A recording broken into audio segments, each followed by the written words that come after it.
Dia 11 de maio, meditação no Café com Deus Pai, do pastor Júnior Rostirola. Jesus cura, mas ele foi traspassado por causa das nossas transgressões. Foi esmagado por causa de nossas iniquidades. O castigo que nos trouxe paz estava sobre ele, e pelas suas feridas fomos curados. Isaías, capítulo 53, versículo 5.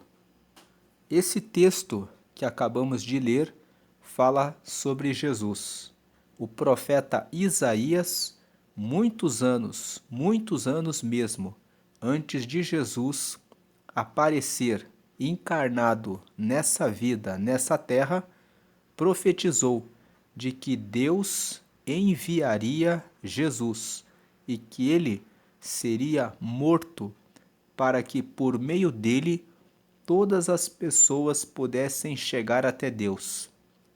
Jesus foi traspassado. Quando ele estava sendo crucificado, um dos soldados, quando Jesus já estava morto, pegou uma lança e ainda o feriu pelo lado, para ter garantia de que ele realmente havia morrido. A Bíblia conta que naquele momento saiu água e sangue. A água que nos lava do pecado e o sangue que foi oferecido para o perdão dos nossos pecados. Jesus é aquele que nos perdoa dos pecados com o seu sangue e nos lava, porque ele é a água da vida. Ele foi traspassado por causa dos nossos pecados. Ele foi esmagado por causa das nossas iniquidades. O castigo que nos trouxe a paz estava sobre ele. Ele tomou sobre si, carregou sobre ele todos os pecados de toda a humanidade. O castigo estava sobre ele. E como ele suportou o castigo no corpo dele, o castigo dele nos trouxe a paz. E pelas feridas que ele recebeu ali na cruz, nós hoje fomos curados. Fomos curados do pecado. Todo aquele que chega até Jesus recebe o perdão dos seus pecados. Todo aquele que se achega a Jesus recebe a cura da sua alma e ele também nos cura das doenças, das enfermidades. Vamos ler aqui a mensagem de hoje. Muitas vezes, diante das circunstâncias, quando você compreende que a sua vida aqui na Terra é uma guerra espiritual, as coisas começam a ter outro sentido. Então você passa a entender que não é um ser humano com experiências espirituais, e sim um ser espiritual com experiências humanas. Então, nesse primeiro parágrafo, ele está dizendo para nós somos seres espirituais, com experiências humanas. Muitas pessoas pensam que o mundo espiritual é ilusório. Elas pensam que o mundo terreno, o mundo humano, é aquele que prevalece. Mas, na verdade, existe um mundo espiritual que é um mundo real. E nós estamos em uma guerra espiritual. Estamos em uma guerra espiritual porque é no campo do espírito que passamos por tentações. É no campo da nossa mente, do nosso pensamento, que estamos sempre sofrendo ataques, querendo diminuir a nossa confiança, querendo dizer que não somos dignos do amor de Deus, querendo dizer que não recebemos amor suficiente dos nossos pais, dos nossos irmãos, querendo colocar pensamentos ruins. Tudo isso são ataques no mundo espiritual. Então somos seres espirituais que estamos vivendo uma experiência aqui na Terra, uma experiência humana.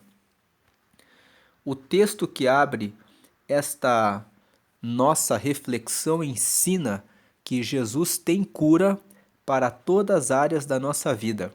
Pode ser que o trauma do passado ainda o paralise e você acredite ser impossível libertar-se dele. O fato é que por si só você não consegue a cura, mas com Jesus, sim. Ele já saldou as suas dívidas e agora quer curar as suas feridas. Basta só você estender a mão para ele e deixar-se ser acolhido pelo seu amor. Durante muito tempo da minha vida, os pensamentos me assombravam e me faziam ficar parado, mais do que qualquer dor física, pois as feridas na minha alma ainda pulsavam de dor. Eu consigo imaginar o que o seu coração está sentindo neste momento. Uma mudança de pensamento fez que os meus passos passassem a ter novo sentido. Quando comecei a acreditar nas verdades do Senhor, as feridas que outrora me paralisavam foram cicatrizadas e o meu destino de filho passou a ser vivido com toda a intensidade que Deus tem para nós. Quem tem Jesus não tem falta de nada, simplesmente porque Jesus tomou as nossas dores e entregou-se de corpo e alma para que a paz de Deus fosse instaurada na minha mente e na sua vida. Comece hoje a ver que Jesus pode curar todas as feridas e extinguir todas as dores da sua alma. A frase de hoje é: preocupar-se não muda nada, mas uma palavra encorajadora pode mudar tudo quando Deus está nela. Lendo mais uma vez, preocupar-se não muda nada, mas uma palavra encorajadora pode mudar tudo quando Deus está nela. Então a palavra de Deus é verdadeira, só a palavra de Deus é fiel. Uma palavra de Deus que seja encorajadora muda completamente os seus pensamentos. Eu não sei quais são os pensamentos que você tem nesse momento, mas todo pensamento derrotista, todo pensamento vitimista, todo pensamento de que você não tem valor, de que Deus não está com você, de que não dará certo, de que você não nasceu para vencer, são ataques do inimigo nos seus pensamentos, querendo derrotá-lo, querendo derrotá-la, querendo fazer você pensar que Deus esqueceu de você. Mas tenha certeza e confiança de que o Senhor está com você. O Salmo 23 diz: o Senhor é meu pastor e nada me faltará. É um salmo muito conhecido, com certeza você já conhece esse salmo, mas existe uma diferença entre conhecer apenas em teoria e tomar essa palavra como verdade para si mesmo, para si mesma. Creia nessa palavra. O Senhor é meu pastor e nada me faltará. O Senhor traz provisão, Ele traz orientação, Ele traz direção, Ele traz caminhos novos para trazer respostas para aquilo que você não sabe como resolver.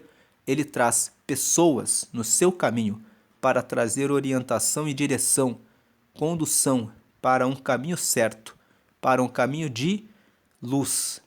Creia, olhe para cima e diga: Deus, me mostra qual o caminho eu devo seguir, e Ele mostrará a você. Hoje é o dia 131 de 365. A leitura bíblica de hoje é 1 Coríntios, capítulo 5, e a palavra-chave de hoje é sarados. Creia que o Senhor já levou as dores que você tem enfrentado. E se você está enfermo, se você está enferma, coloque essa doença em oração nas mãos de Deus. É Ele que tem o poder de trazer a cura para a sua vida, para restaurar a sua saúde, para trazer graça e força para que você passe por um processo de, se você precisa aí de alguns dias de recuperação, Ele está cuidando de você agora. De repente você está num hospital ouvindo essa mensagem ou está com alguém da sua família hospitalizado. Creia, o Senhor é aquele que cura, é aquele que sara. Ele morreu ali na cruz e ele levou sobre ele as nossas dores, as nossas enfermidades, tanto as dores da alma quanto as doenças, as enfermidades. Ele cura, ele tem poder. Ele é o mesmo ontem, o mesmo hoje e o mesmo eternamente. Agora eu faço um convite a você que ainda não recebeu a Jesus como seu único Senhor e Salvador. Nessa oração que está aqui na tela, você está vendo a oração de confissão. Nessa oração, você confessa que você quer Jesus como Senhor da sua vida e como Salvador único da sua vida. Reconhecê-lo como Salvador único é reconhecer que quando Jesus morreu naquela cruz, ele é o único que perdoa os pecados e é o único que abre o caminho para que você possa chegar até Deus. Quando você faz essa oração, você pede para receber o Espírito Santo, que é o próprio Espírito de Deus morando em você. E o Espírito Santo ajuda você, ele guia você para chegar até o céu. E quando você faz essa oração, você pede para escrever o seu nome no céu, no livro da vida. O livro da vida é o livro que registra, anota o nome dos que receberam e seguiram a ele nessa vida para a entrada no céu. Então, se você ainda não fez essa oração, faça essa oração comigo agora, entregue-se a Jesus. Diga assim, crendo no coração que Deus ressuscitou Jesus dos mortos. Crendo que Jesus está vivo, que Deus o ressuscitou, faça essa oração. Ligue o seu pensamento com Deus e diga: Senhor Jesus, eu te aceito como meu único Senhor e Salvador. Perdoa meus pecados. Me dá o teu Espírito Santo para me guiar até o céu. Escreve meu nome no livro da vida. Em nome de Jesus. Amém. Agora que você fez essa oração, procure uma igreja que prega que somente Jesus salva, que todas as orações devem ser exclusivamente feitas em nome de Jesus. Participe das reuniões para que você estude a Bíblia e conheça mais a respeito da vontade de Deus. É pela leitura da Bíblia que você conhece o que Deus tem preparado para a sua vida. Foi pela leitura bíblica que nós vimos que Ele tem cura para todos nós. É pela Bíblia, pela palavra, que você conhece o que Deus reservou para você. Participe também das reuniões de oração. A oração é um momento de comunhão em que você conversa com Deus. Ore também na sua casa. Reserve um local onde você possa diariamente se colocar diante de Deus, orando. Fale para Ele todos os seus problemas, as dúvidas, os medos, as ansiedades, as preocupações. Coloque em oração. Diga para Deus: Deus, eu preciso do seu socorro. Eu preciso da sua ajuda hoje. Com isso, com aquilo. Fale com Deus. Ele vai responder você, trazendo no seu coração clareza, respostas que você vai receber. Leia a palavra E isso vai trazer renovo e força para que você encontre os caminhos que vão trazer vida e paz sobre a sua vida. Vamos fazer uma oração agradecendo a Deus. E depois da oração, nós vamos fazer a leitura bíblica.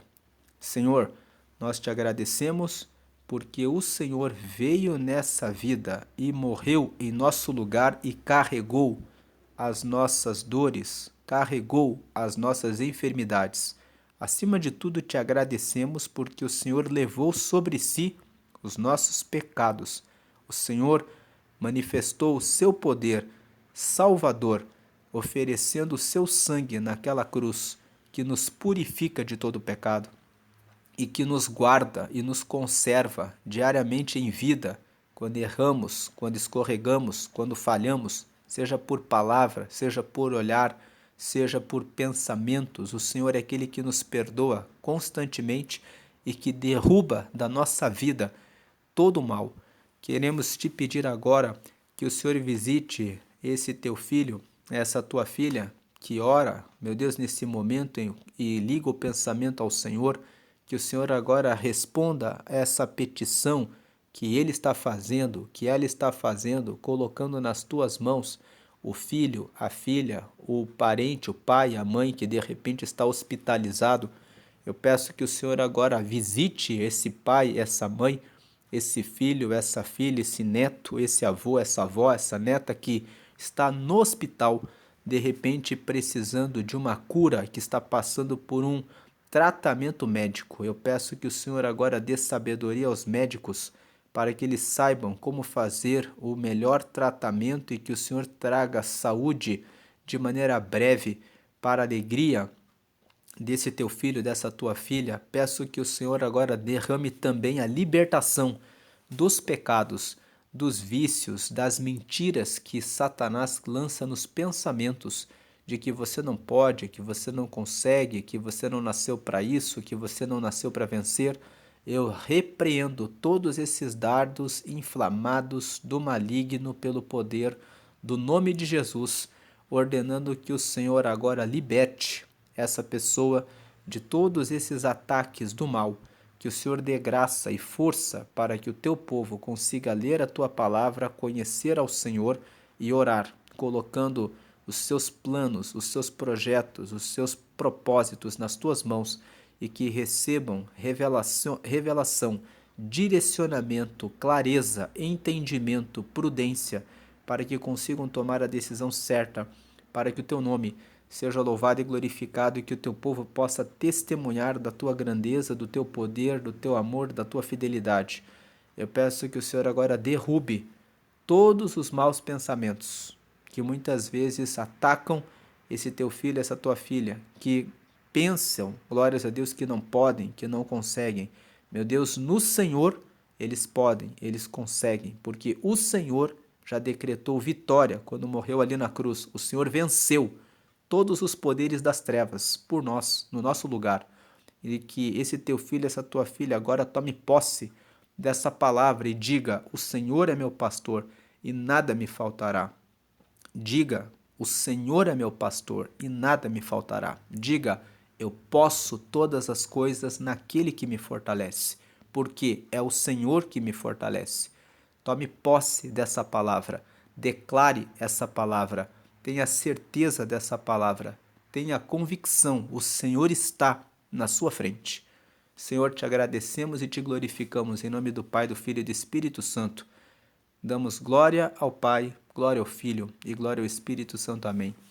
Dê glória ao Pai, porque Ele enviou o seu Filho para nos dar a vitória sobre todo o mal. Dê glória ao Filho, porque Ele entregou a sua vida na cruz e nos deu vida pela morte que Ele sofreu, Ele nos trouxe vida.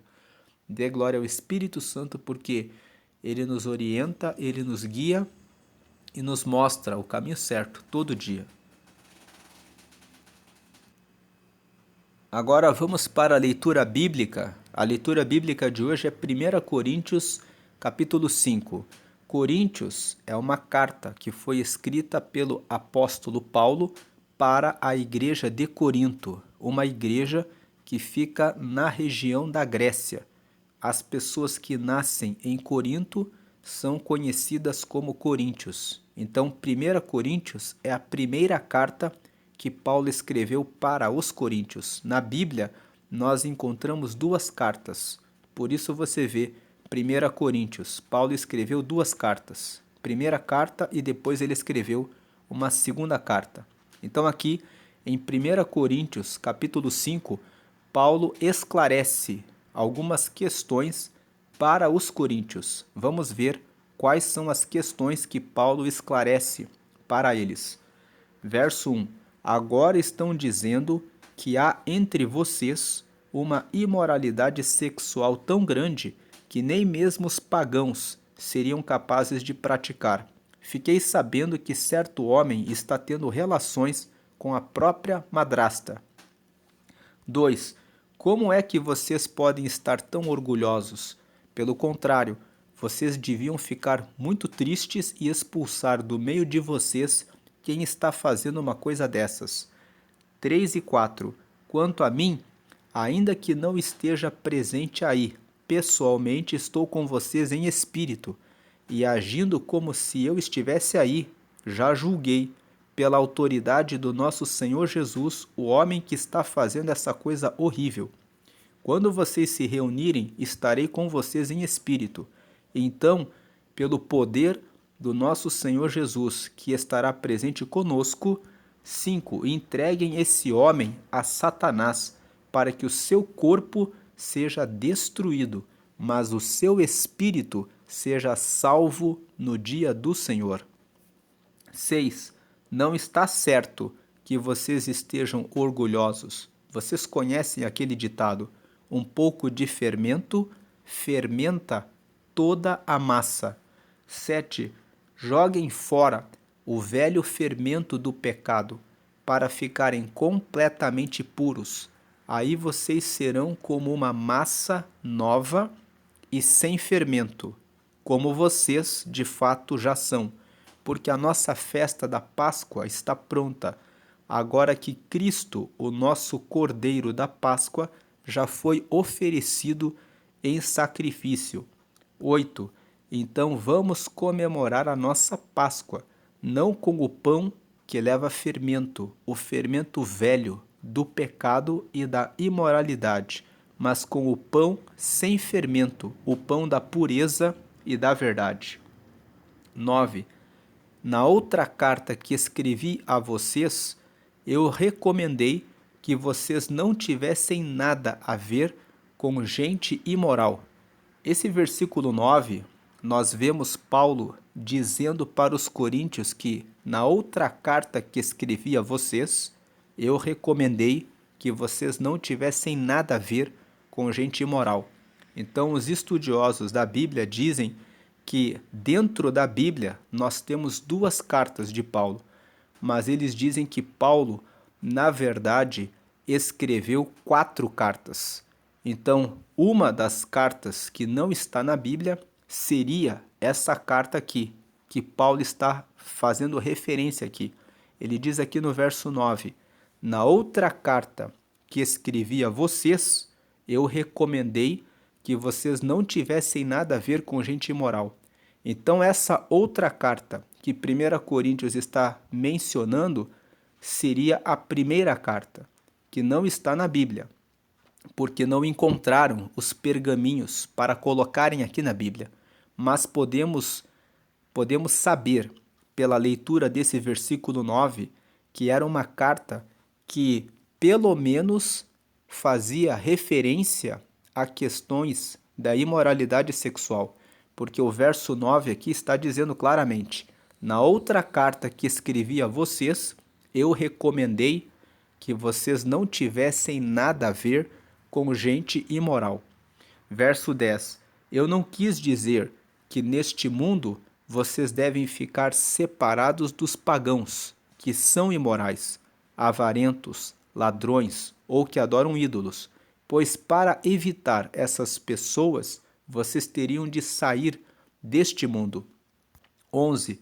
O que eu digo é que vocês não devem ter nada a ver com ninguém que se diz irmão na fé, mas é imoral, ou avarento, ou adora ídolos, ou é bêbado, ou difamador, ou ladrão. Com gente assim, vocês não devem nem comer uma refeição. 12 e 13. Afinal de contas, eu não tenho o direito de julgar os que não são cristãos. Veja esse verso 12.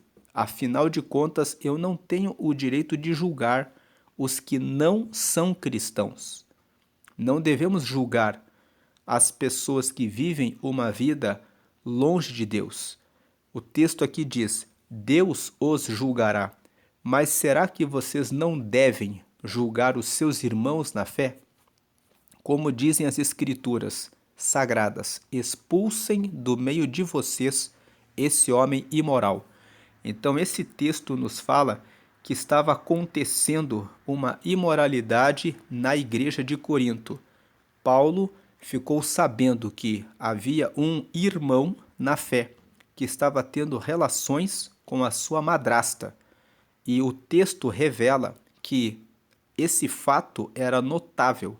Todas as pessoas daquela comunidade sabiam que isso estava acontecendo, mas estavam passando pano, estavam aceitando que essas pessoas continuassem frequentando a igreja normalmente.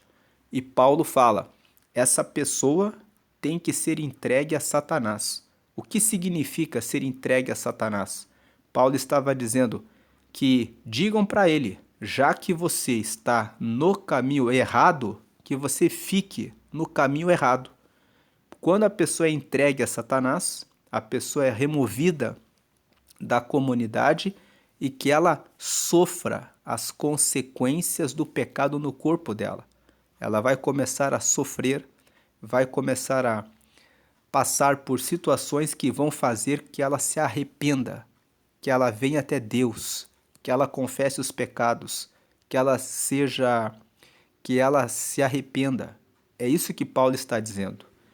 Porque continuar tratando aquelas pessoas como se fossem irmãos e fingir que nada estava acontecendo era o mesmo que permitir que o pecado ficasse no meio da comunidade. Então Paulo estava dizendo: não julgue aqueles que praticam o mal que estão fora da igreja. Deus é que julga essas pessoas. Mas quando você está dentro da igreja, então é necessário julgar de acordo com a palavra de Deus. Eles estão dentro da igreja. Se uma pessoa está dentro da igreja, está praticando imoralidade sexual e é uma pessoa que pratica pecados, é uma pessoa que vive se passando por irmão, se passando por irmã, mas como voltando aqui nos últimos versículos, ele fala aqui que a pessoa veja o verso 11, o que eu digo é que vocês não devem ter nada a ver com ninguém que se diz irmão na fé, mas é imoral, ou avarento, ou adora ídolos, ou é bêbado, ou difamador, aquelas pessoas que estão na igreja, mas ficam falando mal de outras pessoas, às vezes dentro da própria igreja. Ele fala sobre o difamador ou ladrão, aqueles que se envolvem com o furto dos recursos da igreja, que muitas vezes, no dia a dia da igreja, as pessoas têm poupado. O texto aqui diz: essas pessoas devem ser disciplinadas, tratadas. Ele prossegue aqui: com gente assim, vocês não devem nem comer uma refeição. Ou seja, não deve ter nenhuma amizade, relação com pessoas que se passam por irmãos, mas que na verdade não são irmãos. Aplicação prática desse texto: já nos primórdios da igreja havia escândalos. pessoas que faziam coisas horríveis e que estavam no meio dos irmãos, e os irmãos permitiam que essas pessoas ficassem ali no meio deles. Nos dias atuais, você também ouve a respeito de escândalos de desvio de dinheiro, de práticas imorais, de mentiras, de calúnias e difamações. Quem sabe você que está ouvindo essa leitura já até passou por alguma calúnia, por alguma difamação. Alguém da igreja, da própria igreja, apontou o dedo e disse coisas que não são verdades a seu respeito. E o texto aqui diz: não fique impressionado, isso já acontecia no começo da igreja. Essas coisas acontecem, mas isso não é causa, não é motivo, não é razão para que você abandone a fé, mas essa palavra traz força para entendermos que escândalos sempre existiram. Ao longo da história da igreja, existiram também.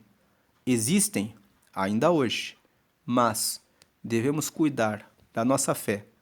Ligando esse texto com a mensagem que lemos hoje, foi Jesus que levou sobre si as nossas dores, as nossas doenças, e é Ele que nos salva e que nos cura. Então, quando formos tentados a abandonar a fé por causa de outras pessoas que trazem escândalos, devemos olhar para a cruz e lembrar que foi Jesus que deu a vida por nós. E, no que depender de nós, corrigir e dizer a essas pessoas do pecado delas e dizer a elas que sigam a palavra de Deus, mantendo o cuidado de se afastar para que a má influência e o pecado delas não venha influenciar na nossa vida com Deus. Então, não se escandalize, não olhe para os escândalos dos homens ou das mulheres que praticam coisas que trazem escândalo. Já acontecia isso nos primórdios da igreja e acontecem coisas ainda nos dias de hoje, mas o nosso olhar deve estar em Cristo, em Jesus. Ele continua sendo Cristo, continua salvando e resgatando a nossa vida e cuidar da nossa fé e da nossa vida, da nossa amizade, do nosso relacionamento com Deus. Cuide do seu relacionamento com Deus. Cuide da sua vida com Deus. Guarde-se do mal. Deus abençoe a sua vida e lembre-se de, mais uma vez, glória ao Pai, glória ao Filho e glória ao Espírito Santo. Amém e amém.